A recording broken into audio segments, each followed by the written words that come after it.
بسم الله الرحمن الرحيم وبه نستعين الحمد لله رب العالمين والصلاة والسلام على سيد المرسلين وعلى آله وصحبه أجمعين ومن تبعهم بإحسان إلى يوم الدين. أعوذ بالله من الشيطان الرجيم. بسم الله الرحمن الرحيم. قل يا أيها الناس إني رسول الله إليكم جميعا الذي له ملك السماوات والأرض لا إله إلا هو يحيي ويميت فآمنوا بالله ورسوله النبي الأمي الذي يؤمن بالله وكلماته واتبعوه لعلكم تهتدون. محترم بزرگوں اور بھائیوں، سب سے پہلے میں اللہ رب العالمین کی بارگاہ میں شکر ادا کرتا ہوں کہ اس نے ہمیں یہ قیمتی اور بامقصد موقع عنایت فرمایا. جامع مسجد بدلاپور میں ہماری حاضری اور دین سے متعلق گفتگو کرنا یقیناً اللہ رب العالمین کا فضل، انعام اور اس کی توفیق ہے. رب العالمین نے جب یہ توفیق دی ہے تو ہم دعا کریں کہ پروردگار اس توفیق کو قبول بھی فرمائے. دوسرے نمبر پر اللہ کے بعد میں اس مسجد کے ذمہ داران، متولیان، شاگوف گورے وغیرہ اور امام صاحب، ان تمام کا بھی شکر گزار ہوں کہ انہوں نے دین کے حوالے سے اپنی اخوت اسلامی اور غیرت ایمانی کا جذبہ پیش کرتے ہوئے ہمیں آپ کے درمیان آنے، حاضر ہونے اور کچھ باتیں کہنے کا موقع عنایت فرمایا. اللہ رب العالمین ان سے، ہم سے اور تمام شرکاء سے اس اجتماع کو قبول فرمائے اور اسے دنیا اور آخرت میں ہمارے لیے مفید اور کارگر بنائے. ہمارا آج کا اس موقع پر جو عنوان متعین ہے، آپ نے سنا مقام رسالت. امام صاحب نے بتایا رسالت کا مقصد اور اس سے متعلقہ امور. اس ضمن میں نے سورۃ الاعراف کی بڑی مشہور ترین آیت فرمان الہی حمد و صلات کے بعد تلاوت کیا. اللہ رب العالمین نے جناب محمد رسول اللہ صلی اللہ علیہ وسلم کو خطاب کر کے اس آیت مبارکہ میں ارشاد فرمایا، قل یا ایھا الناس، آپ کہہ دیجئے، یعنی لوگوں کو بتا دیجئے، اعلان کر دیجئے. یا ایھا الناس، اے لوگوں، یہاں ایمان والوں نہیں کہا بلکہ لوگوں یعنی دنیا کے تمام انسانوں کو خطاب کیا. آپ نے اپنے زمانے میں اور رہتی دنیا تک قرآن کریم کا یہ اعلان، جناب محمد رسول اللہ صلی اللہ علیہ وسلم کا یہ فرمان یا اعلان لوگوں پر حجت پوری کرتا رہے گا کہ دنیا کے تمام لوگوں سن لو، انی رسول اللہ علیکم جمیعا، میں تم تمام لوگوں کی طرف اللہ کا فرستادہ ہوں، رسول ہوں، پیغمبر ہوں، بھیجا ہوں، اللہ کا نمائندہ ہوں، قاصد ہوں، اس کا پیغمبر. کون اللہ؟ آگے اللہ نے فرمایا الذی لہ ملک السماوات والارض، وہ اللہ، اس اللہ کے پیغمبر اور قاصد ہے آپ جس کے قبضے میں، اختیار میں آسمانوں اور زمین کی سلطنت ہے. آسمان اور زمین کی سلطنت، ملک اس کے قبضے میں ہے، ساروں کا مالک وہی ہے. دنیا کے کسی بادشاہ یا کسی انسان کا نمائندہ نہیں ہوں، اللہ کا نمائندہ ہوں، پیغمبر ہوں. اللہ کے نبی صلی اللہ علیہ وسلم کے مقام اور عظمت کے لیے یہی ایک بات میں سمجھتا ہوں کہ کافی ہونی چاہیے، ہو سکتی ہے کہ اللہ تبارک و تعالیٰ کہہ رہا ہے کہ سارے انسانوں کو یہ اعلان کر کے سنا دیجئے کہ میں آسمانوں اور زمین کے مالک رب العالمین کا فرستادہ ہوں، رسول ہوں، پیغمبر ہوں. اللہ نے جس نے پیدا کیا اور اس کی جو مخلوق ہے ان کے درمیان واسطہ بن رہا ہوں. انبیاء کرام علیہ السلام اللہ کے دین کو پہنچانے کے لیے خالق اور مخلوق کے درمیان واسطہ، اور اس کی آخری سب سے مکمل، سب سے جامع کڑی جناب محمد رسول اللہ صلی اللہ علیہ وسلم. تو آپ کہہ دیجئے کہ میں ان تمام کی طرف اللہ کا رسول بنا کر بھیجا گیا ہوں. کون اللہ؟ اس کا جو آسمانوں اور زمین کا مالک ہے، سلطنت اسی کے اختیار میں ہے. الذی لہ ملک السماوات والارض لا الہ الا ہو، وہ اللہ ایسا ہے کہ عبادت کے لائق اس کے سوا کوئی ہے ہی نہیں، کوئی نہیں جس کی عبادت کیا جائے، عبادت کے لائق ہو. عبادت کے جتنے بھی کام ہیں، رکوع ہے، سجدہ ہے، نذر و نیاز ہے، قیام ہے، حج ہے، زکات ہے، روزہ ہے، نماز ہے، دل کا خشوع ہے، توکل ہے، رجا اور امید ہے، ظاہری اور باطنی عبادت کی کتنی قسمیں ہیں، سب کا حقدار وہی ہے، اس لیے کہ مالک وہی ہے، پیدا کرنے والا وہی ہے۔ پیدا اس نے کیا، سر کسی اور کے آگے جھکائے، اس سے بڑی گستاخی، اس سے بڑا گناہ اور ظلم کیا ہو سکتا ہے؟ الذی لہ ملک السماوات والارض لا الہ الا ہو وہ یحیی و یمیت، وہ زندگی اور موت دیتا ہے، زندہ وہی کرتا ہے، موت وہی کر دیتا ہے۔ یہ بیچ میں جو جملہ ہے کہ اللہ کے سوا کوئی معبود برحق نہیں، اس سے پہلے والا جملہ بھی اور اس کے بعد والا جملہ بھی ایک دلیل ہے اس کی، دونوں دلیل ہیں کہ اللہ کے سوا کوئی معبود برحق کیوں نہیں ہے؟ اس لیے کہ آسمان زمین کا مالک وہی ہے۔ مالک جب وہ ہے، سلطنت اس کی ہے، تو کسی اور سے مانگ سکتے ہیں کیا؟ یہ موبائل اگر میرا ہے تو آپ شیخ امام صاحب سے یا شیخ ابو حسان صاحب سے مانگیں گے؟ سمپل لاجک ہے۔ ایک جاہل سے جاہل اور موٹی سے موٹی عقل والا آدمی بھی یہ نہیں کرتا کہ آپ کی ملکیت ہے کسی اور سے مانگے۔ قرآن میں بار بار اللہ رب العالمین فرما رہا ہے کہ آسمان زمین کا مالک، ذرے ذرے کا مالک اللہ ہے، کھجور کی گٹلی کے چھلکے کا بھی، جن کو دنیا میں اللہ کے سوا پوجا اور پکارا جاتا ہے، وہ دیوی دیوتا ہو، حجر ہو، انبیاء ہو، صالحین ہو، کوئی مالک نہیں ہے۔ قرآن کہہ رہا ہے والذین تدعون من دونہ ما یملکون من قطمیر، جن کو تم اللہ کے سوا پکارتے ہو وہ کھجور کی گٹھلی کے چھلکے کے بھی مالک نہیں ہے۔ مالک وہ نہیں ہے تو دے کیسے سکتے ہیں؟ ان سے کیوں مانگا جائے؟ اللہ کے سوا کوئی معبود نہیں، اس لیے کہ وہ آسمان و زمینوں کا مالک ہے۔ آگے فرمایا یحیی، وہی زندگی دیتا ہے، وہی موت دیتا ہے۔ پوری کائنات میں رب العالمین کے علاوہ کوئی ذات، کوئی دیوی دیوتا، کوئی بڑے سے بڑی شخصیت، کوئی فرشتہ، کوئی نبی، کوئی پیر، کوئی ولی ایسا نہیں ہے جو زندگی اور موت کا مالک ہے، صرف رب العالمین کی یہ شان۔ قرآن کہہ رہا ہے اس رب العالمین کی جو زندگی اور موت کا مالک ہے، دینے والا ہے، جو آسمان اور زمین کی ہر چیز کا مالک ہے، پیدا کرنے والا، خالق اور مربی ہے، اس کا میں رسول ہوں تم تمام کی طرف۔ لہذا جب میں اس کا رسول ہوں تو میرا پیغام کیا ہے؟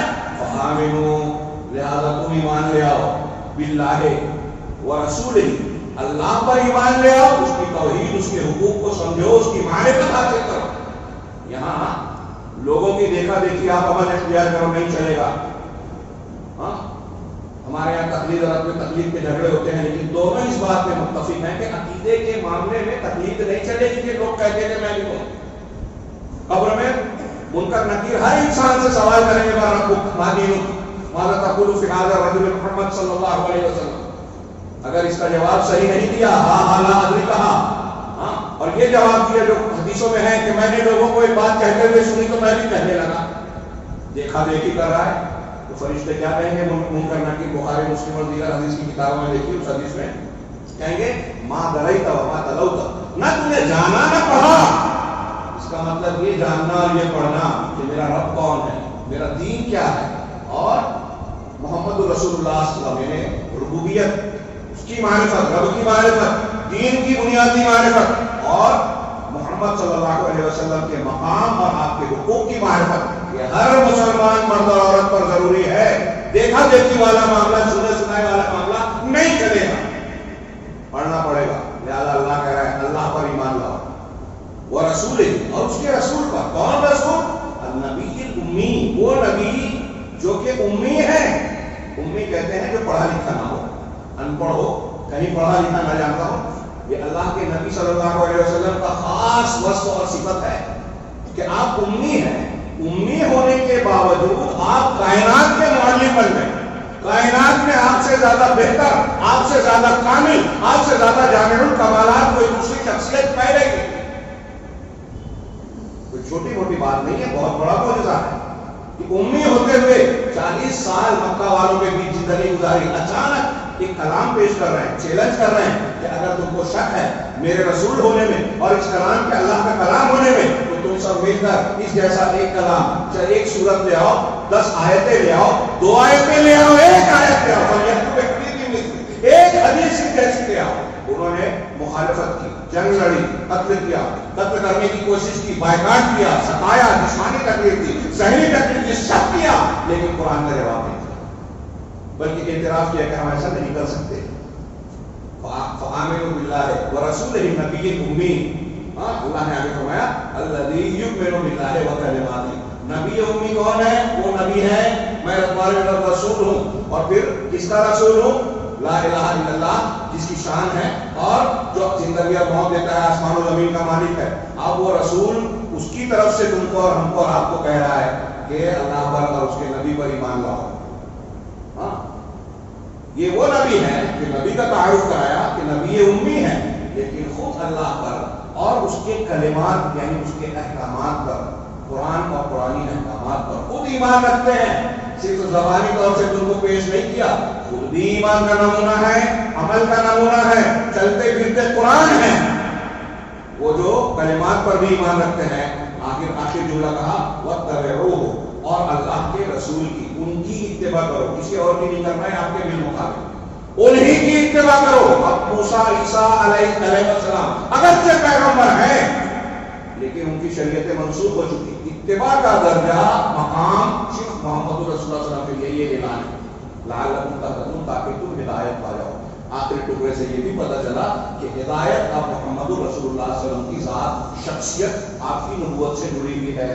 صحیح مسلم کی ایک حدیث میں ہے والذی نفس بیدہ، اس ذات کی قسم جس کے قبضے میں میری جان ہے، لا یؤمن بی لا یسمع بی احد من امتی، میری امت کا کوئی بھی فرد اگر میرے بارے میں کچھ سنتا ہے، ہاں، یہودی اور نصرانی ہو، وہ یہودی ہو یا نصرانی ہو، ثم لا یؤمن بی، لیکن سننے کے باوجود مجھ پر ایمان نہیں لاتا، محمد رسول اللہ صلی اللہ علیہ وسلم کو رسول نہیں مانتا، یہودی ہو، نصرانی ہو، ہندو ہو، جین مذہب کا ماننے والا ہو، بدھسٹ ہو، کسی دور دراز کے دیہات کا رہنے والا ہو، نبی صلی اللہ علیہ وسلم کے بارے میں سنے اور ایمان نہ لائے، الا دخل النار، مگر وہ جہنم میں جائے گا، پکا پختہ بات ہے کہ وہ جہنمی ہوگا۔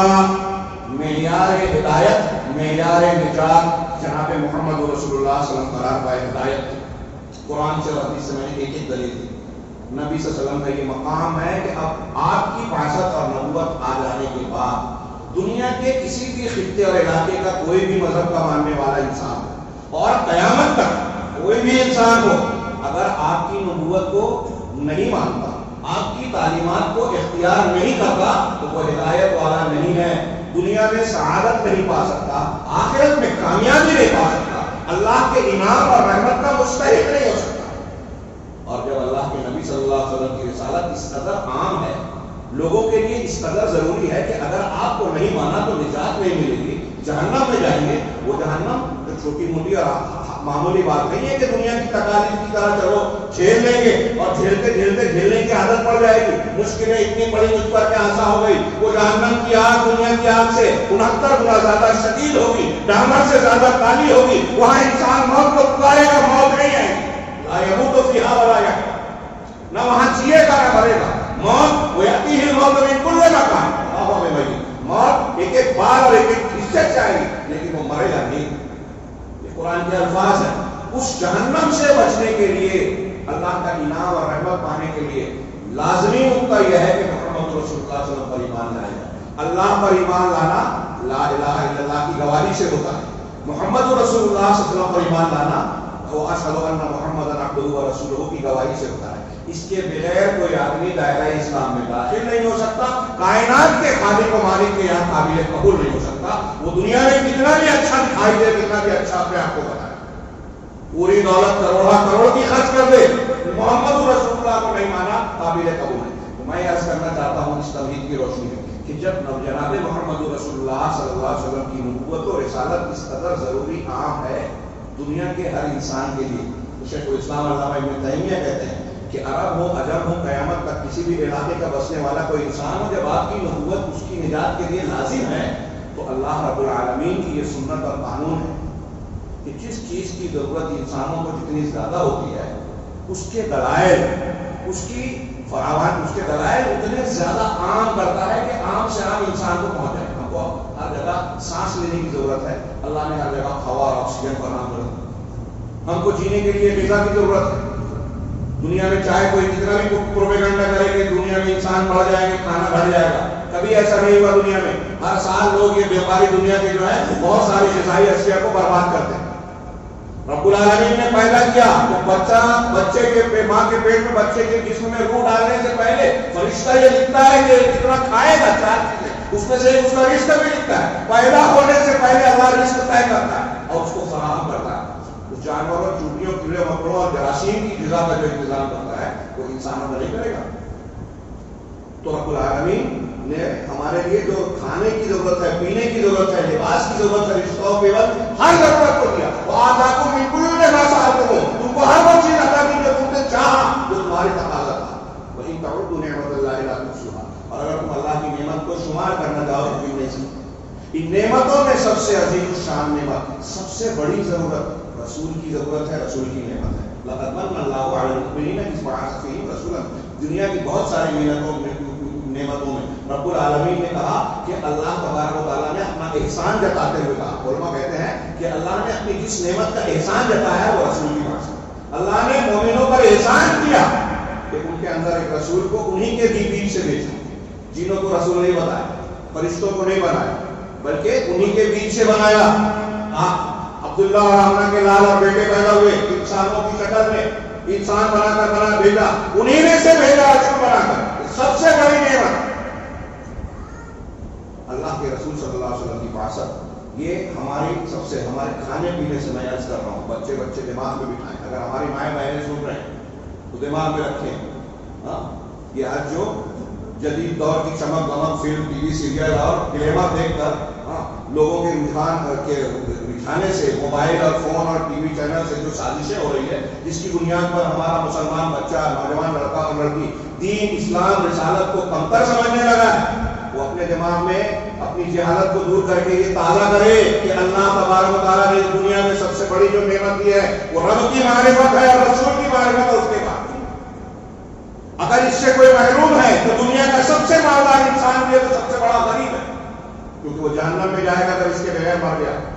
اور اگر ایک چوپڑے میں رہنے والا ٹھیک سے کھانا نہیں مل رہا ہے لیکن اگر اسے ہدایت ملی ہے، وہ اللہ کے مقام اور حقوق کو جانتا ہے، مانتا ہے، رسول اللہ صلی اللہ علیہ وسلم کے حق اور مقام کو جانتا اور مانتا ہے، تو اس سے بڑا خوش قسمت، اس سے زیادہ انعام والا کوئی دوسرا ہے. یہ لکھ لیجیے دماغ میں. اللہ کے گھر میں پوری ذمہ داری سے کہہ رہا ہوں، اور یہ کوئی چھوٹی موٹی بات نہیں. جن کو یہ نعمتیں ملی نا تو انہوں نے دولتیں چھوڑ دی، بادشاہی چھوڑ دی. آج بھی دنیا میں سب سے زیادہ تیزی سے پھیلنے والا دین اسلام ہے. ٹی وی چینل پہ آج ہمارے یہاں ایک پروگرام ترتیب دیا گیا دشمنان اسلام کی طرف سے، ایکس مسلمین یعنی مرتدین کو کیوں اسلام کو چھوڑا، اور ہمارے نوجوانوں کو بہکایا جاتا ہے کہ اس میں ایسا ہے، 4 شادی کی اجازت ہے، ظلم ہے، وغیرہ وغیرہ. میں موضوع سے ہٹ جاؤں گا. میں صرف یہ بتانا چاہ رہا ہوں کہ رسول اللہ صلی اللہ علیہ وسلم کا مقام، آپ کی حیثیت، آپ کی تعلیمات کی حیثیت، اس کے فوائد کو اگر کوئی انسان جانے گا تو جان دے دے گا، دنیا کی ہر چیز لٹا دے گا، بچائے گا توحید کو اور رسالت کے مقام کو. اگر اس کی قیمت اور نعمت کو جانے گا.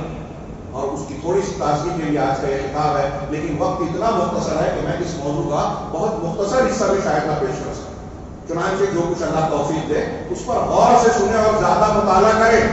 اللہ کے نبی صلی اللہ علیہ وسلم، میں نے عرض کیا، سب سے بڑی نعمت ہے. آپ سوچئے دنیا کا کوئی ہندو ہو، کوئی عیسائی ہو، کوئی یہودی ہو، ان سے یا غیر مسلم سے، مسلمان سے سوال کیجئے کہ ہم کو اللہ نے پیدا کیا، جس نے پیدا کیا کیوں پیدا کیا، مرنے کے بعد انسان کہاں جاتا ہے. میں اکثر بچوں کو کلاسوں میں سمجھاتا ہوں، تقریروں میں بھی ذکر کرتا ہوں کہ اگر ایک موبائل کسی کمپنی نے بنایا تو آپ اس موبائل کے استعمال کا طریقہ، پروسیسنگ وغیرہ جو پروسیجر ہے اس کا، یا وہ بگڑ گیا تو بنانے کے لیے آپ ایک برطانیہ کی کمپنی کے موبائل کو آپ امریکہ کی کمپنی والے کے پاس نہیں لے جاتے، اس سے نہیں پوچھتے. تو ایک سمپل لاجک ہے، عقل میں آنے والی بات کہ ہم کو کس نے بنایا، کائنات کو کس نے بنایا، اللہ نے. اب اللہ نے کائنات بنائی، ہم کو بنایا، تو ہمارے جینے کا مقصد کیا ہے، کیوں پیدا کیا، کون سا دین پسندیدہ ہے اس کے نزدیک جس نے پیدا کیا، وہ ہم سے کیا چاہتا ہے، زندگی کی کن چیزوں کو چاہتا ہے کہ ہم اختیار کریں، کن چیزوں سے بچیں، یہ وہی بتائے گا یا پھر فلاں فلاں بزرگ بتائیں گے، گرو نانک جی بتائیں گے، پنڈت رام چندر جی بتائیں گے، فلاں بزرگ، فلاں مذہب کے پیشوا، فلاں مذہب کے بڑے لوگ بتائیں گے، فلاں ریفارمر بتائیں گے، کون بتائے گا؟ ظاہر سی بات ہے کہ ان سوالوں کا جواب جو انسان کا بنیادی سوال ہے، آپ کو اگر بدلا پور سے ممبئی جانا ہے تو آپ بدلا پور سے اس بس میں نہیں بیٹھتے جو ناسک میں ناسک جا رہے ہیں، پہلے دیکھتے ہیں کہ بس میری منزل تک جا رہی ہے کہ نہیں. تو ایسے ہی زندگی کی منزل ہماری اگر جنت ہے تو ہم کو یہ دیکھنا پڑے گا کہ جنت پہنچانے والا راستہ کون سا ہے، کون سا مذہب ہے جو اللہ کا پسندیدہ ہے، جو ہمارے خالق و مالک کا پسندیدہ متعین کردہ ہے، اس کی کائنات ہے تو حکومت انصاف قانون کسی اور کا کیسے کر سکتا ہے. ان سارے سوالوں کا جواب دینے کے لیے اللہ نے پہنچانے کا ذریعہ رسول ہے، اس کی آخری کڑی جناب محمد رسول اللہ۔ اب جب یہ بات ٹھہری کہ اللہ کے نبی جناب محمد رسول اللہ صلی اللہ علیہ وسلم ساری کائنات کے لیے ہدایت کا مرکز ہے، مرجع ہے اور نجات کی بنیاد ہے، تو سوچئے کہ اللہ تبارک و تعالیٰ نے کتنا انتظام کیا ہوگا۔ میں نے بتایا کہ جس کی جتنی ضرورت ہے اللہ نے اتنا فراہم کیا، پانی کی جتنی ضرورت ہے اس سے زیادہ ہم کو دیا۔ سب سے زیادہ ضرورت ہم کو توحید کی ہے دنیا میں۔ توحید نہیں ہے تو کوئی کتنا بھی پارسا ہو جائے، ایک دن بھی تہجد نہ چھوٹے، سارے عمل برباد، جہنم سے کبھی نہیں نکلے گا اگر توحید شرک اکبر پر مر گیا انسان۔ یہ میں نہیں، قرآن کہہ رہا ہے، اللہ کے رسولوں کو خطاب کر کے اللہ نے کہا کہ آپ بھی اگر شرک کرو گے تو سارے عمل برباد ہو جائے۔ اس لیے سب سے زیادہ ضرورت ہے کہ ہم توحید سیکھیں، شرک کو جانیں، شرک سے بچ کر توحید کو اختیار کریں۔ اس لیے چونکہ یہ سب سے ضروری چیز ہے، اس لیے دنیا کے اندر، کائنات کے اندر اہل علم نے بیان کیا، کسی موقع پر اگر عنوان یہ رات اس پر گفتگو کریں گے، سب سے زیادہ دلیل دنیا میں کسی چیز کی ہے تو توحید کی۔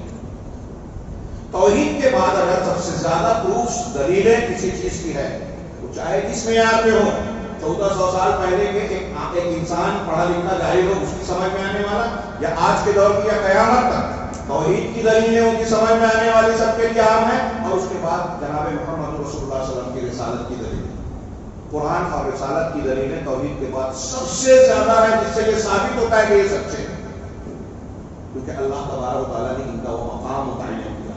میں ایک ایک عنوان کا ایک دو جملے میں ذکر کروں، ایک عنوان جس میں سے ہر چیز پر، میں کوئی مبالغہ نہیں کہہ رہا ہوں، ایک کتاب لکھی جا سکتی ہے کہ نبی کریم صلی اللہ علیہ وسلم کو کس طرح سے اللہ نے دنیا کے سامنے اس طرح پیش کیا ہے کہ دنیا کے کسی انسان کو یہ چارہ نہیں ہے کہ وہ یہ کہہ سکے کہ آپ جھوٹے رسول ہیں۔ اللہ نے ہر کسی کے لیے حجت کا اتمام کا انتظام فرمایا ہے۔ سب سے پہلے کسی کو مانا جاتا ہے، یہ دیکھا جاتا ہے کہ اس کا حسب نسب کیسا ہے۔ نبی صلی اللہ علیہ وسلم دنیا کے جتنے بھی نسلیں ہیں، سلسلہ نسب ہے، سب سے اعلیٰ نسب ہے۔ صحیح مسلم کی حدیث میں آپ کا فرمان ہے کہ اللہ نے اسماعیل کو پورے انسانوں میں سب سے بہترین نسل کے لیے چن لیا۔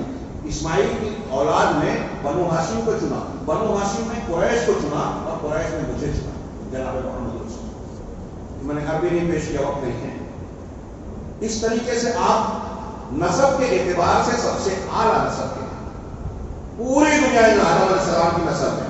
دوسرے نمبر پر کسی کو ظاہری خوبصورتی اور پیکر کے ذریعے سے اچھا دیکھ کر جو ہے خوبصورتی کی بنیاد پر جو ہے اس کی طرف متوجہ ہوا جاتا ہے۔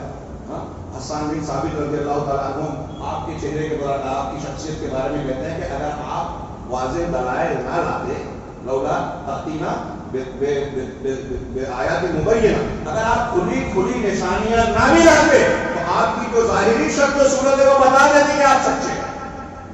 سچ اور جھوٹ کے ناپنے کے کتنے معیار ہیں، یہ جملہ یاد رکھیے، میں سب پیش نہیں کر پاؤں گا۔ سچ اور جھوٹ کو ناپنے کے دنیا میں جتنے قابل قبول معیار ہیں، کسی بھی معیار پر جناب محمد رسول اللہ صلی اللہ علیہ وسلم کی رسالت کو، صداقت کو، نبوت کو آپ پڑھے، آپ سچے رسول نظر آئیں، جتنے بھی معیار۔ حسان بن ثابت کا ایک شعر، وہ احسن منک لم تر عینی قط، آپ سے زیادہ حسین و جمیل کو میری آنکھ، شخص کو میری آنکھ نے کبھی دیکھا ہی نہیں۔ وہ اجمل منک لم تلد النساء، آپ سے زیادہ جمیل صاحب جمال شخصیت کو عورتوں نے جنا ہی نہیں۔ خلقت مبرأ من کل عیب، آپ تمام عیوب سے پاک انسان کی طرح پیدا کیے گئے۔ خلقت کأنک قد خلقت کما تشاء، ایسا لگتا ہے کہ آپ ویسے ہی پیدا کیے گئے جیسا آپ نے خود چاہا۔ حضرت جابر کا بیان، حضرت علی کا بیان، ام معبد رضی اللہ تعالیٰ عنہ کا بیان، ہجرت کے موقع پر جہاں سے گزرے تھے، وہ بیانات آپ سیرت کی حدیث کی کتابوں میں پڑھیے۔ نبی کریم صلی اللہ علیہ وسلم، حضرت جابر کہتے ہیں، چودھویں کے چاند پہ ایک مرتبہ دیکھتا، آپ کے چہرے کو دیکھتا، مجھے دیکھتا، پھر آپ کو دیکھتا، تو یقین ہو گیا کہ آپ کا چہرہ انور چودھویں کے چاند سے زیادہ پرنور پرکشش ہے۔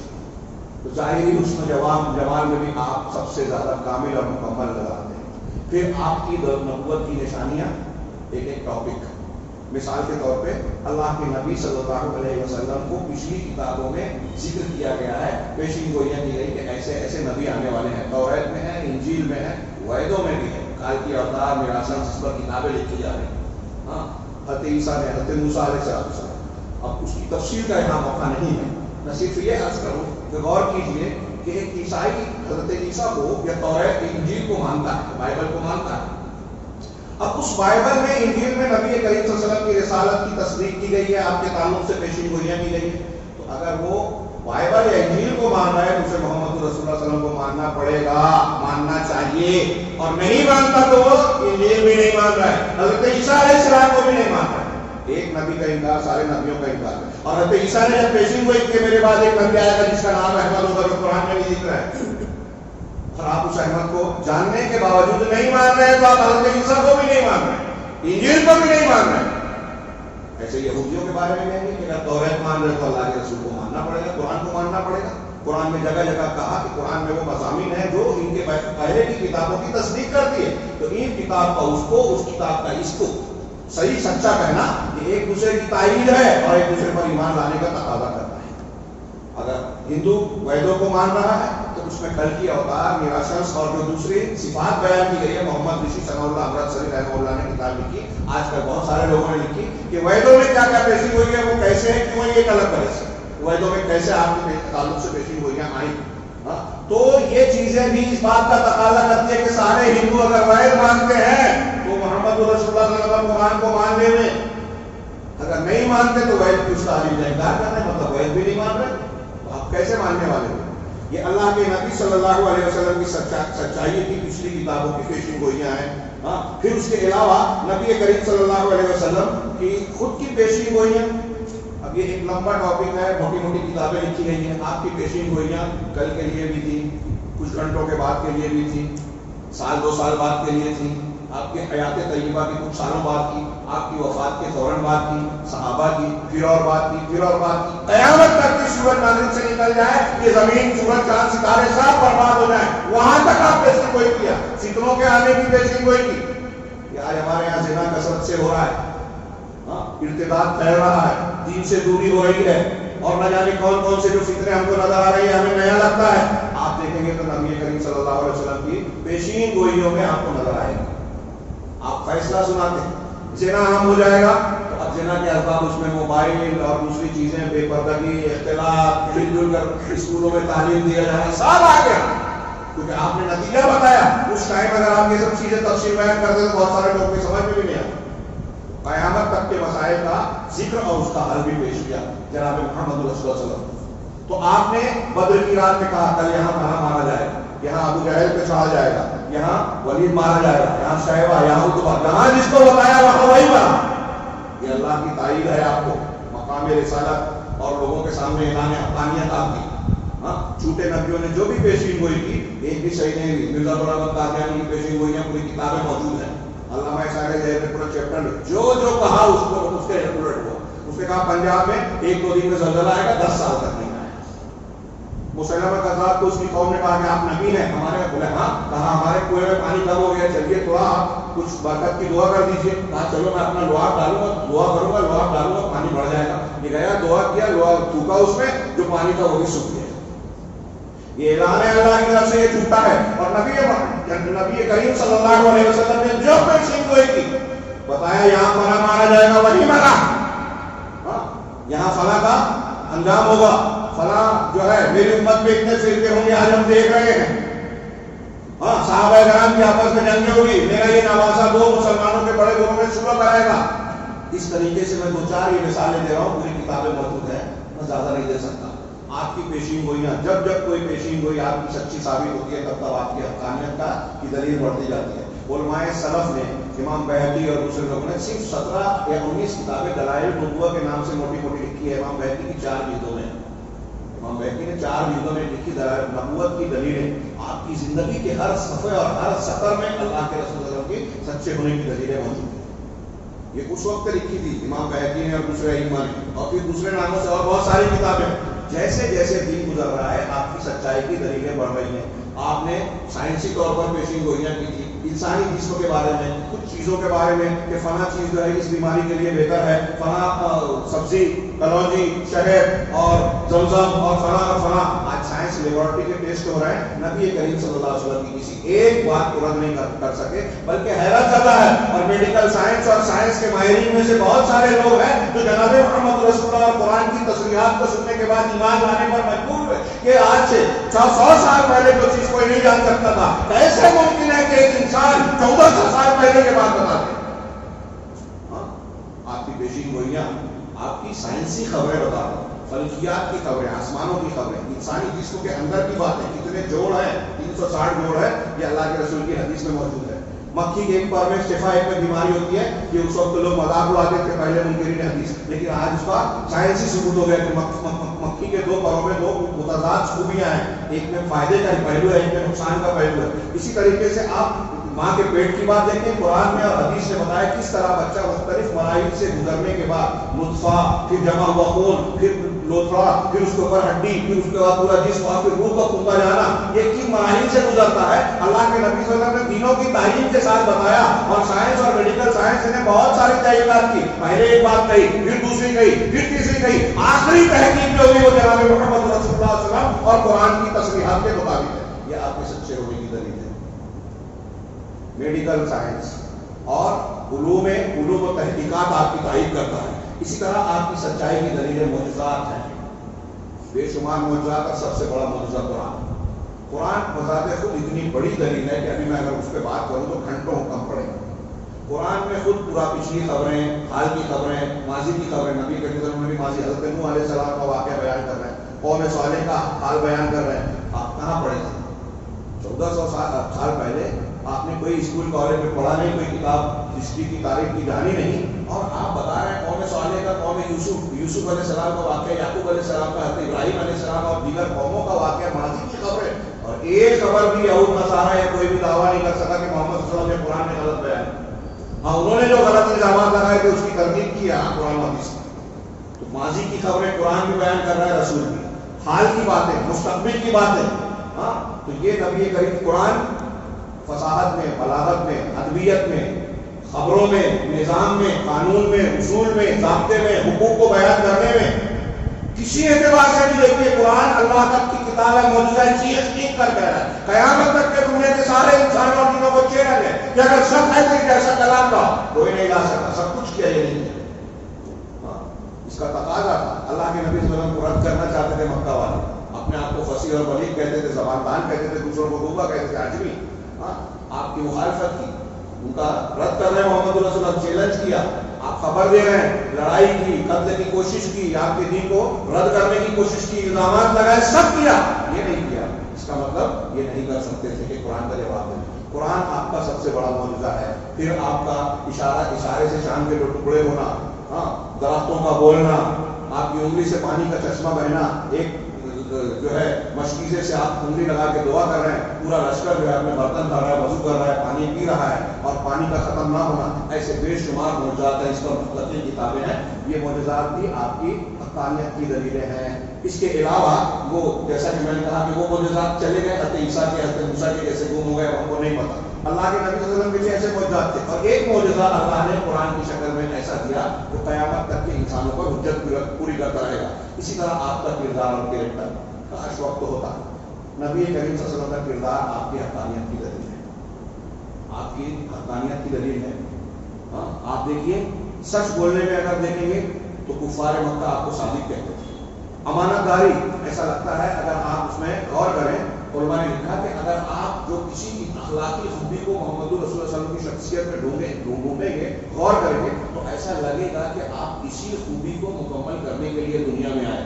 سچائی میں آپ سب سے اعلیٰ، امانت داری میں سب سے اوپر، بہادری میں سب سے اعلیٰ. اگر موقع ہوتا تو میں ایک چیز کی مثال دیتا ہوں، حیا اور شرم میں سب سے بہترین. طاقت اور قوت مل جانے کے بعد دشمن کو معاف کر دینے میں آپ کا کوئی مثال نہیں. فتح مکہ کے وقت کفار مکہ کو آپ نے فراخ دلی سے معاف کیا، اور آج الزام لگایا جاتا ہے کہ آپ انتہا پسندی اور دہشت گردی کی تعریف کریں. ارے محمد رسول اللہ صلی اللہ علیہ وسلم کی تعلیمات لانے سے دشمنوں کو معاف کر کے امن و امان کا پیغام اور محبت کا پیغام پھیلایا جا سکتا ہے دنیا میں. امن کا قیام، شیکسپیئر کہتا ہے غیر مسلم ملک میں دنیا میں امن محبت اور انصاف قائم کرنا ہے تو اس کا قائد محمد رسول اللہ کی طرح ہونا چاہیے. یہ نبی کریم صلی اللہ علیہ وسلم کے کردار کا ایک حصہ. بعض یورپ کے بعض مصنفین نے لکھا کہ دنیا میں آپ کسی بھی شخص کو دیکھیں تو ہر اعتبار سے ماہر نہیں دکھے گا. ایک بہت اچھا لیڈر ہے تو وہ اچھا باپ نہیں ہے، ایک بہت اچھا باپ ہے تو وہ اچھا تاجر نہیں ہے، ایک اچھا تاجر ہے تو اچھا دوست نہیں ہے، ایک فلاں میدان میں بہت اچھا ہے تو اچھا شوہر نہیں ہے. کچھ خوبیاں ہیں تو کچھ کمیاں ہیں، سوائے محمد رسول اللہ صلی اللہ علیہ وسلم. آپ باپ کی حیثیت سے دیکھیے، تاجر کی حیثیت سے دیکھیے، دوست کی حیثیت سے دیکھیے، قائد کی حیثیت سے دیکھیے، آپ شوہر کی حیثیت سے دیکھیے، تو مزاج اور تعلقات کے اعتبار سے دیکھیے، ہر اعتبار سے دیکھیے، کسی بھی زاویہ اور پیمانے سے محمد رسول اللہ صلی اللہ علیہ وسلم میں کوئی جھول، کوئی کمی، کوئی نقص کمزوری نظر ہی نہیں آئی۔ اللہ تعالیٰ نے آپ کو اس طرح بے عیب بنایا، کسی کو بولنے کی کوئی گنجائش نہ رہے، اخلاقی اعتبار سے سب۔ اور پھر اگر آپ کے اخلاق میں کچھ لوچ، کچھ جھول ہوتا تو آپ کچھ لوگوں کو کچھ دنوں تک دھوکہ دے پاتے نا، کچھ لوگوں کو کچھ دنوں تک دھوکہ دے پاتے، سارے لوگوں کو سارے دنوں تک دنیا میں کوئی بھی دھوکہ دینے والا، اگر دھوکہ دینے والا اور جھوٹا ہے تو کچھ دنوں تک دے پاتا ہے۔ کچھ لوگوں کو محمد رسول اللہ صلی اللہ علیہ وسلم مکہ سے مدینہ کی زندگی تک کہہ رہے ہیں جیسا قرآن لے آؤ، ہاں اگر مکہ میں سے لے کر وہاں تک کچھ سال گزرے تو آپ اگر یہ دعویٰ اگر کھوکھلا ہوتا تو ثابت ہو جاتا، بعد میں ثابت ہو جاتا۔ 1400 سال گزر گئے، چیلنج قائم ہے، بڑے بڑے لوگ آئے چیلنج قبول کرنے والے، 6 مہینہ 1 سال کمرے میں بند ہو کر قرآن جیسا کلام لکھنے کی کوشش کی، بعد میں نہیں لکھ سکتے، کتنی مثالیں ہیں، موقع نہیں ہے۔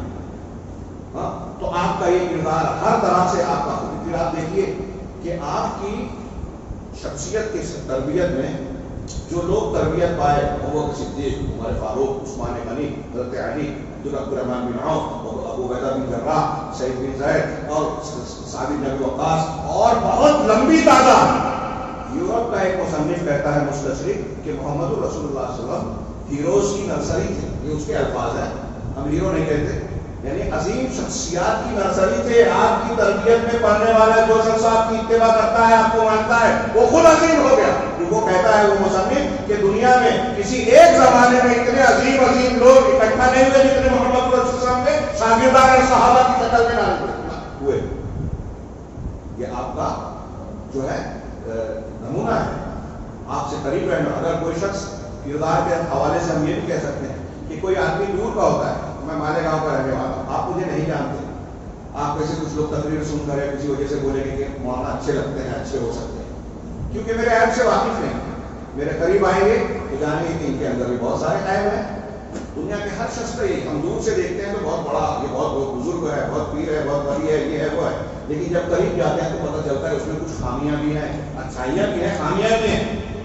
لیکن اس کے برعکس یہ بھی ایک یورپ کے مصنف نے، والٹر نے کہا کہ محمد رسول اللہ صلی اللہ علیہ وسلم کی شخصیت کو جب ہم نے پڑھا تو یہ دیکھا کہ آپ سے جو جتنا قریب ہوا وہ اتنا زیادہ آپ سے محبت کرنے والا اور آپ پر جان نچھاور کرنے والا ہے۔ خدیجہ الکبریٰ 2 شوہروں کا تجربہ رکھتی تھی، آپ سے عمر میں بڑی تھی، بہت کچھ دیکھ داکھ کے آپ سے نکاح کیا، اور اس کے بعد وہ 15 سال کی رفاقت تقریباً رہ گئے، جو مشہور روایتیں اس کی بنیاد پر آپ 25 سال کی عمر میں شادی کی، اور اس کے 15 سال کے بعد نبی بنے، اور آ کر جب پیش کہا کہ مجھے اپنے آپ پر خوف ہے، تو بخاری کی روایت میں کیا ہے، ام المؤمنین خدیجہ الکبریٰ رضی اللہ تعالیٰ عنہا جہاں دیدہ ذہین ترین شخصیت، وہ کہتی ہیں لا کلا واللہ لا یخزیک اللہ ابدا، ہرگز نہیں، ایسا ہو ہی نہیں سکتا، اللہ کی قسم اللہ آپ کو ضائع رسوا نہیں کرے گا۔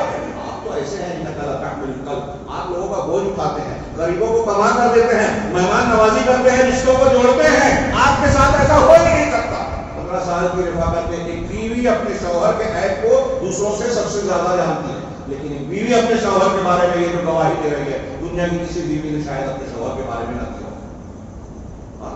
یہ حضرت انس 10 سال، تقریباً 10 سال کی عمر سے وفات تک آپ کے خادم رہے، کہا کبھی نہیں ڈانٹا، کبھی ہاتھ نہیں اٹھایا، صرف ایسا ایسا ہوا، اور جب یاد کرتے تب روتے۔ حضرت زید بن ثابت، حضرت زید بن حارثہ غلام تھے، غلام بنا کر لائے گئے، خدیجہ الکبریٰ کی ملکیت میں تھے، آپ نے تحفے میں دیا، اللہ کے رسول نے آزاد کر دیا، بیٹا بنا لیا، بعد میں اس کے تعلق سے احکامات آئے، پھر آپ کے اس زید کے، حضرت زید کے سگے باپ اور چچا آئے لینے کے لیے، کہا ہمارا بیٹا ہے آپ دے دیجیے، کہا بیٹا اگر راضی ہو تو جائے، بہت اختصار کے ساتھ بیان کر رہا ہوں، افسوس تھا وقت نہیں ہے، تو بیٹے کو لایا گیا، پوچھا گیا تو اس نے کہا، حضرت زید نے کہا کہ میں محمد صلی اللہ علیہ وسلم کا ساتھ دوں، اپنے سگے باپ اور سگے چچا سے کہا کہ آپ کے ساتھ نہیں چلوں گا، محمد صلی اللہ علیہ وسلم کے ساتھ ہوں۔ کیسی شخصیت تھی جناب محمد رسول اللہ صلی اللہ علیہ وسلم، اور آپ کی زیر سایہ پڑھنے والی شخصیات اتنی عظیم الشان بن گئی کہ ان کی مثال تاریخ میں نہیں ملتی۔ ابو بکر صدیق، عمر فاروق، عثمان غنی اور صحابہ کی لمبی فہرست کہ ہر شخص ایک الگ ڈھنگ کی شخصیت ہے، اپنے اندر کمال رکھتا ہے۔ نبی صلی اللہ علیہ وسلم کی شخصیت وہ تھی، اور پھر اللہ تبارک ان کی آپ کی تعلیمات، ہاں آپ نے بچوں کے حقوق، عورتوں کے حقوق، بوڑھوں کے حقوق، ہاں حرام کی جو تعلیمات دی کہ سود حرام ہے، معاشی ظلم اور تجارتی ظلم ممنوع ہے، یہ قانون ہے، یہ ضابطہ ہے، ہاں جو حقوق بیان کیے، نکاح طلاق کوئی کتنا بھی اعتراض کرے، لیکن رسول اللہ صلی اللہ علیہ وسلم نے جو شرعی احکامات بیان کیے دنیا کے کسی مذہب میں یہ طاقت نہیں ہے کہ اللہ کے رسول صلی اللہ علیہ وسلم نے بتائے ہوئے قانون اور شریعت کے اصولوں کے خلاف کھڑا ہو سکے، کوئی کتنا بھی مذاق اڑائے، آپ اس کو حقیر سمجھیں، لیکن یہ اس سے بہتر دنیا میں کوئی روئے زمین پر کوئی قانون قاعدہ ہے ہی نہیں۔ دنیا میں عورتوں کو جو حق رسول اللہ صلی اللہ علیہ وسلم کی شریعت نے دیا، دنیا کا کوئی مذہب نہ دے سکتا ہے، نہ دیا، یہ ہمارا دعویٰ ہے اور بھی دلیل ہے، اور دوسروں نے اسے قبول کیا۔ حقوق نسواں، آزادی نسواں کے لیے کام کرنے والی جو یورپ کی عورتیں آج اس بات کو مان رہی ہیں کہ یورپ میں ہمارا استحصال کیا گیا، ہم کو لوٹا گیا، ہماری عزتوں کے ساتھ کھلواڑ کیا گیا، اسلام نے ہم کو عزت کی چادر پہنائی، بیٹی ہو، بیوی ہو، ماں ہو، اللہ نے جو درجہ عورت کو دیا ہے دنیا جو تقدس اور درجہ دیا کسی نے نہیں دیا۔ کاش موقع ہوتا ہے کہ میں اس پہ تفصیل، ایسے ہی وراثت کا معاملہ، ایسے ہی طلاق اور نکاح کا معاملہ، ایسے ہی خاندان اور حلال حرام کا معاملہ، یہ سود بیاج نے آج دنیا میں بے روزگاری اور بھوک مری کو عام کیا ہے۔ ایک آدمی جو ہے دنیا میں نمبر لگ رہا ہے ہندوستان کا کہ دنیا میں سب سے امیر ترین لوگوں میں شامل ہو رہا ہے، اور دوسرے دیکھ رہے ہیں کہ نہ سڑک سیدھی ہے، نہ پانی کا انتظام ہے، بہت سارے لوگ روز بھوک سے مر رہے ہیں، دواؤں اور غذاؤں کی قلت سے مر رہے ہیں۔ یہ ترقی ہے؟ محمد رسول اللہ صلی اللہ علیہ وسلم کے دین کو اور تعلیمات کو اختیار کی جائے، ہر طرف جو ہے خوشیاں لہلہائے گی، ہاں یہاں خوشیاں اور مسکراہٹیں آئے گی، ہاں یہاں حکم ہے کہ آپ اگر پیٹ بھر کے سو گئے اور اگر آپ کا پڑوسی جو ہے وہ بھوکا رہ گیا تو قیامت کے دن اللہ پوچھے گا کہ میں بھوکا تھا، تو نے کھانا کیوں نہیں کھلایا؟ مسلموں کے غیر مسلموں اس سے مطلب نہیں، اگر نبی صلی اللہ علیہ وسلم کی اس تعلیم پہ عمل ہونے لگے تو کوئی شخص بھوکا نہیں سوئے گا۔ یہ میں ایک مثال دے رہا ہوں، ایسے تمام آج کی انسانیت بہت سارے مسائل سے گری ہوئی ہے، اس کا علاج محمد رسول اللہ صلی اللہ علیہ وسلم کی تعلیم پہ ہے۔ میں ہم سے آپ سے میں کہنا چاہتا ہوں، جوڑنا چاہتا ہوں، کاش کہ ہم غور کریں، ہمارے پاس یہ امانت ہے، دنیا جن مسائل سے گری ہوئی ہے، پریشانیوں میں مبتلا ہے، ان پریشانیوں کا حل ہمارے پاس ہے محمد رسول اللہ صلی اللہ علیہ وسلم کی تعلیمات رسالت و نبوت کی شکل میں، لیکن ہم خود پڑھنے کو تیار نہیں، سیکھنے کو تیار نہیں، جو رواج ہے چل رہا ہے کر رہا ہے، ہم کو معلوم ہی نہیں ہے سنت کیا ہے، بدعت کیا ہے، نبی صلی اللہ علیہ وسلم کے حقوق کیا ہے، آپ کا مقام کیا ہے، آپ کی حیثیت کیا ہے۔ اللہ کی قسم اگر ہم مقام رسالت ہمارے نوجوان جان لے تو کسی کرکٹ کھلاڑی کو، کسی فلم اداکار کو، کسی ٹی وی سیریل کے کسی بڑے سے بڑے ایکٹر کو دیکھنا پسند نہیں کریں گے، اپنا ہیرو، اپنا اسوہ، نمونہ محمد رسول اللہ صلی اللہ علیہ وسلم کو مانیں گے۔ اور کیا ان کی کیا اوقات ہے اللہ کے رسول صلی اللہ علیہ وسلم کے مقابلے میں کسی اور شخصیت کو، وہ چاہے نبی ہی کیوں نہ ہو، ان کو نبی ضرور مانیں گے، لیکن اتباع اور اطاعت کا حق کسی اور کو نہیں دیں گے۔ لقد کان لکم فی رسول اللہ اسوۃ حسنہ، اللہ کے رسول صلی اللہ علیہ وسلم کی ذات میں تمہارے لیے بہترین نمونہ ہے۔ یہ سارے خوبیاں دینے کے بعد یہ مقام بھی سن لیجئے کہ اللہ کا کے رسول کو نمونہ بنایا ہے، کسی شخصیت کو، کسی امام کو، کسی صحابی کو، کسی پیر کو، آپ سے پہلے کے کسی نبی کو ہمارے لیے نمونہ نہیں بنایا گیا۔ میں کوئی طرز تعریف نہیں کر رہا ہوں، ایک دم سیدھی سمپل سادی بات کر رہا ہوں، اور یہ جو میں کہہ رہا ہوں میں نہیں سمجھتا یہ کسی مسلک کا اختلاف۔ نبی کریم صلی اللہ علیہ وسلم امام کائنات ہیں، آپ کی اتباع نہیں کرنے گے تو قیامت کے دن اللہ نے نقشہ کی دیا میں آج ظالم آ رہا ہے، ظالم اس دن اپنے ہاتھوں کو اپنے دانتوں سے چبائے گا، یقول یا لیتنی اتخذت مع الرسول سبیلا، کہے گا کہ کاش میں نے رسول کو اپنا خلیل اور ساتھی بنایا ہوتا، آج کے طریقے پہ چلا ہوتا، یا ویلتا لیتنی لم اتخذ فلانا خلیلا، کاش ہائے میں فلاں کو اپنا دوست نہ بنایا ہوتا، اس کے پیچھے نہ چلا ہوتا، رسول کے پیچھے چلا ہوتا۔ یہ مقام رسالت۔ میں اکثر کہا کرتا ہوں کہ دنیا میں کوئی انسان اب کتنا بھی مقام پا جائے اونچا، ہوا میں اڑے پانی پہ چلے، امام شافعی رحمہ اللہ نے کہا، امام شافعی رحمہ اللہ کا قول ہے امام لیث کی کہ کوئی ہوا میں اڑے پانی پہ چلے یا آگ میں کھیلے اٹھے بیٹھے، اگر وہ سنت رسول کے مخالف ہے تو اس سے کہہ دو کہ تو رحمان کا ولی نہیں ہے، شیطان کا ولی ہے۔ ولی بننے کے لیے محمد رسول اللہ صلی اللہ علیہ وسلم کی اتباع ضروری ہے، آپ امام الاتقیاء ہیں، آپ رحمت للعالمین ہیں، لہذا رسول اللہ اگر آپ کو امام بننا ہے، قابل قبول بننا ہے، بڑا مقام حاصل کرنا ہے تو رسول کی اتباع کرنی پڑے گی۔ قل ان کنتم تحبون اللہ فاتبعونی، یہ کچھ مضامین ہیں جو بہت اہم ہیں، جو مجھے بیان تفصیل سے کرنا چاہیے لیکن وقت اجازت نہیں دے رہا ہے۔ اسی طرح آپ کی دعوت کے نتائج کا ایک پہلو دیکھ لیجیے کہ آپ نے اس وقت آپ مبعوث ہوئے تھے، آپ پڑھتے ہیں سنتے ہیں علماء سے کہ کیسے برے حالات تھے دنیا میں، ہر طرف جاہلیت تھی، شرک تھا، کفر تھا، ظلم اور زیادتی تھی، بڑی مچھلی چھوٹی مچھلی کو نگلتی تھی، کھاتی تھی، کیا نہیں ہوتا تھا، عورتیں مظلوم تھی، خریدی بیچی جاتی تھی، لونڈیاں بنائی جاتی تھی، کیا نہیں ہوتا تھا۔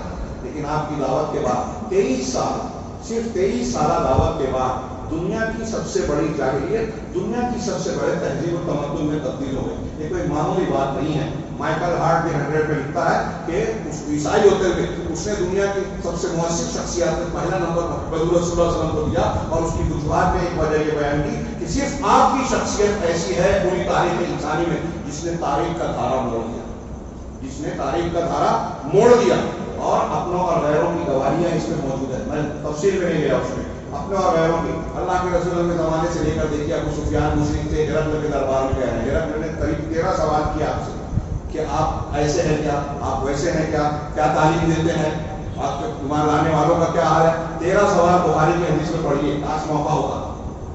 وہ 13 سوال آپ کے سچے اور جھوٹے نبی ہونے کے لیے دلیل کے طور پر پوچھے تھے، اور جواب سننے کے بعد جو تبصرہ کیا 13 سوال کے جواب میں کہا کہ تم نے یہ جواب دیا، سچا رسول ایسا ہی ہوتا ہے۔ تائید کی ہرقل نے، نجاشی بادشاہ نے آپ کی صداقت کا اعلان کیا۔ آپ کے پاس جو وحی آ رہی ہے اور موسیٰ کے پاس جو آتی تھی وہ ایک ہی مشکات اور مصدر سے ملتی ہے۔ اس زمانے سے لے کر آج تک منصفین نے گواہیاں دی۔ شیخ خلیل یاسین مصر کے عالم ہیں، انہوں نے کتاب لکھی محمد عند علماء الغرب، مغرب کے نزدیک محمد صلی اللہ علیہ وسلم کی حیثیت۔ انہوں نے بیان کیا کہ دنیا میں 250 ایسے یہود و نصارہ علماء ہیں، 250 ایسے یہودی اور نصرانی علماء جنہوں نے بہت سی کتابیں لکھی، ان کو شہرت نہیں ملی، لیکن جب محمد رسول اللہ صلی اللہ علیہ وسلم کی سیرت پر لکھی تو ان کو مشہور ہو گئے۔ غیر مسلم اور پھر ان کے اقوال، ان کو اقوال آپ پڑھیے کہ جو ان کو انصاف پسند ہے، کیسی گواہیاں دیتے ہیں ان کے بارے میں کہ محمد صلی اللہ علیہ وسلم جیسی عظیم شخصیت پیدا نہیں۔ یہ غیروں کی گواہیاں بھی ہیں۔ اس کے علاوہ نبی کریم صلی اللہ علیہ وسلم کی کو جو مقام اللہ تعالیٰ نے عطا کیا کہ آپ کو افضل کیا ہے، پوری کائنات سارے انسانوں کا سردار اور سب سے افضل سید بنایا۔ بخاری وغیرہ کے بخاری مسلم کے حدیث ہے، انا سید الناس یوم القیامہ، قیامت کے دن میں لوگوں کا سردار ہوں۔ پورے حدیث شفاعت میں پڑھیے کہ انبیاء کے پاس جائیں گے، ہر نبی معذرت کرے گا، نبی صلی اللہ علیہ وسلم اللہ کے سجدے کے سامنے سجدے میں گریں گے، جب آپ کو اجازت دے کہ سر اٹھائیے مانگیے، دیا جائے گا، شفاعت کی آپ اجازت ملنے کے بعد سفارش کریں گے، مانگیں گے، اجازت ملنے سے پہلے کوئی نہیں کہہ پائے گا، جتنی اجازت ملے گی اتنا ہی کہہ پائیں گے، شفاعت کی حقیقت کو بھی سمجھیں۔ تو نبی کریم صلی اللہ علیہ وسلم کو یہ مقام ملے گا۔ آپ نے معراج میں اور دوسرے مقامات پر انبیاء کی امامت کی، آپ سید المرسلین کا ہے، رسولوں میں دنیا کے سارے انسانوں میں سب سے اونچا گروہ انبیاء کا ہے۔ انبیاء میں رسول ان سے اونچے ہیں، رسولوں میں اولو العزم رسول ہے، اولو العزم رسول کو اور راجح قول کے مطابق 5 ہیں، ان میں حضرت ابراہیم اور جناب محمد 2 خلیل سب سے اونچے ہیں۔ 2 خلیل میں اونچا درجہ ہے خاتم النبیین جناب محمد رسول صلی اللہ علیہ وسلم، آپ خاتم النبیین ہیں۔ اس کی دلیلیں بہت ساری موجود ہیں، لہذا یہ آپ کے مقام اور مرتبے کا ایک نشان ہے۔ آپ کو شفاعت عظمیٰ ملے گی، آپ کو جنوں اور انسانوں دونوں کی طرف جو ہے رسول بنا کر بھیجا گیا۔ آپ کو دنیا میں بھی کچھ خصوصیات دی گئی، آخرت میں بھی کچھ خصوصیات دی گئی، عام انسانوں پر کچھ خصوصیات دی گئی، انبیاء کے مقابلے میں کچھ خصوصیات دی گئی۔ خصائص المصطفیٰ کے نام سے ایک کتاب ہے جو میں نے کچھ اس کو تفصیل سے اپنے پیغام قرآن کے درس میں بیان کیا ہے۔ آپ کو جوامع الکلیم دیا گیا، انبیاء کرام علیہ السلام اور آپ کے پہلے کی امتوں کے مقابلے میں آپ نے کہا کہ مجھے کئی چیزوں کے ذریعے سے فضیلت دی گئی۔ آپ کو الکوثر دیا گیا، نہر کوثر بھی ہے، خیر کثیر بھی ہے، دنیا میں آپ کی تائید کی گئی اور بہت ساری نعمتوں سے اللہ تبارک و تعالیٰ نے آپ کو نوازا۔ اس طریقے سے میں نے چند چیزیں صرف بیان کی ہیں۔ آپ دیکھیں گے کہ نبی کریم صلی اللہ علیہ وسلم کو اس طریقے سے بہت ساری خصوصیات اور مقام بلند عطا کیا گیا۔ آپ تھوڑی دیر کے لیے بس اشارہ کر رہا ہوں، غور کیجیے کہ اللہ کے رسول وسلم کے بارے میں جس نے الزام لگایا کہ آپ ابتر ہیں، نبیان اولاد آپ کی جب انتقال کرتی گئی تو کہا کہ آپ کی نسل نہیں چلنے والی، تم بریدہ ہیں۔ تو اللہ نے قرآن پسند لے آپ کا دشمن ہی بے نام و نشان، آپ نہیں ہیں۔ آپ کو کیسے رکھا؟ بیٹی سے آپ کا نام و نشان رکھا، اور پوری امت آپ کی روحانی اولاد ہے، آپ کسی کے باپ نہیں ہے، روحانی اعتبار سے آپ سب کچھ کا نام لیتے ہیں۔ اور اللہ نے کہا الم نشرح لک صدرک ورفعنا لک ذکرک، اللہ نے آپ کے ذکر کو بلند کیا کہ کلمہ کوئی مسلمان ہوتا ہے تو اللہ کے کلمے کے ساتھ رسول کا کلمہ پڑھنا ہے، اذان میں اقامت میں آپ کی رسالت کا اعلان کیا جاتا ہے۔ کیسے بلند کیا میں نے اس پر تفصیل سے بیان کیا، آپ اس میں دیکھیں تو کتاب لکھی جا سکتی ہے کہ اللہ تعالیٰ نے رسول کا ذکر کس طرح بلند کیا۔ اگر کوئی شخص گستاخی کرتا ہے تو اللہ کے رسول صلی اللہ علیہ وسلم اللہ کا یہ فرمان تبت یدا ابی لہب وتب موجود ہے کہ اگر ابو لہب ہلاک ہوا، اس کے دونوں ہاتھ ٹوٹ گئے اور وہ ہلاک ہوا، وہ اور اس کی بیوی کے بارے میں قیامت تک یہ قرآن کی آیتیں پڑھی جائیں گی، کیونکہ انہوں نے صرف کفر اور شرک نہیں کیا تھا، رسول اللہ صلی اللہ علیہ وسلم کی شان میں گستاخیاں کی تھی۔ اس لیے علماء کہتے ہیں کہ جتنے بھی گستاخ رسول ہوں گے سب کو تبت یدا ابی لہب کا حصہ ملے گا، یعنی ہلاک و برباد کیے جائیں گے۔ جتنے بھی دشمن ہوں گے اتنا شانیہ کا والابتر کا حصہ اسے ملے گا، اور اللہ کے نبی صلی اللہ علیہ وسلم کا مقام بلند کی حفاظت خود اللہ تبارک تعالیٰ کرے گا۔ دو جملے کہ یہ ساری چیزیں جاننے کے بعد آخری بات جو نتیجے کی ہونی چاہیے کہ آخری جو جملہ میں نے آیت پڑھا تھا وَاتَّبِعُوهُ، اللہ کے رسول کی اتباع کرو۔ اتباع کا یہ مقام آپ کے علاوہ کسی کو حاصل ہو لعلکم تہتدون، تاکہ تم ہدایت پا جاؤ۔ اللہ کے رسول صلی اللہ علیہ وسلم کو جو مقام حاصل ہے، اللہ کے بعد بزرگی اور مقام مرتبہ صرف آپ ہی کو حاصل ہے۔ لیکن کبھی آپ نے غلو سنا تھا اس امت کا، یہ آخری بات ہے اور شیخ 1 منٹ اس امت کا آخری اس امت کا ایک المیہ ہے، دنیا کا المیہ یہ ہے کہ یا تو کسی کو مانتے ہیں یا پھر مانتے ہیں تو حد سے بڑھا دیتے ہیں۔ حضرت عیسیٰ کو یا تو نبی بھی نہیں مانا یا اللہ بنا دیا۔ نبی کریم صلی اللہ علیہ وسلم کے بارے میں بھی یہی ہوا، بس دو جملہ۔ نبی صلی اللہ علیہ وسلم کو کسی نے کہا مختار کل ہے اور نور ہے اور فلاں ہے فلاں ہے، آپ کی نہیں ہوتے تو کائنات پیدا نہیں ہوتی، یہ قرآن حدیث سے ثابت نہیں ہے۔ ثابت جو چیز ہے وہ ماننا چاہیے۔ اللہ تبارک تعالیٰ سے دعا ہے کہ ہمیں جناب محمد رسول صلی اللہ علیہ وسلم کے مقام کو سمجھنے اور اس کے مطابق آپ کے اتباع اور پیروی کرنے کا کی توفیق عطا فرمائے۔ آپ کو حقوق کو، صحیح حقوق کو سمجھ کر اس کو پورا کرنے کی توفیق دے۔